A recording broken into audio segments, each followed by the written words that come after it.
అమ్మ అందరికీ వందనాలమ్మా. అమ్మ ముందుకు రండి, మనం చిన్న ప్రార్థన చేసుకుందాం. అమ్మ కొంచెం ఒకసారి ముందుకు వచ్చాయమ్మా, ఒక చిన్న ప్రార్థన అంతే. మరి దేవుని మహాకృపను బట్టి ప్రతిరోజు మీకు టిఫిన్ ఏర్పాటు చేస్తున్నాం. అసలు ఇది మా ఓపిక, మా బలం కాదు, దేవుడే మాకు ఆరోగ్యం ఇస్తున్నాడు. మరి పోయిన నెలలో ఇంచుమించుగా 5,000 రూపాయలు ఖర్చు అయింది.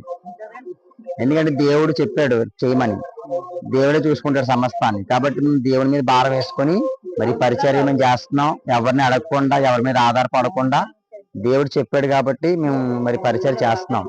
మరి ఈ పరిచర్య కొరకు ప్రార్థన చేయండి.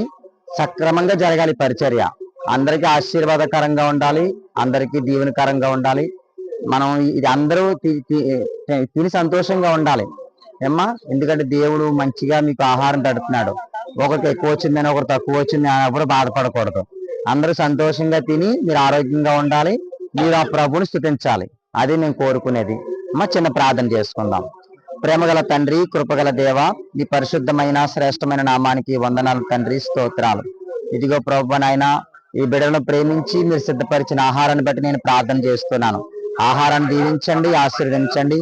కూడి వచ్చిన బిడ్డలను దీవించండి. ఇదిగో ప్రభా, వారికి మంచి ఆరోగ్యాలు దయచేయండి. ఈ పరిచయం ఇంకా ఆశీర్వాదించండి. ఇదిగో కుర్చీలు లేవనైనా, కుర్చీలు కావాలి తండ్రి.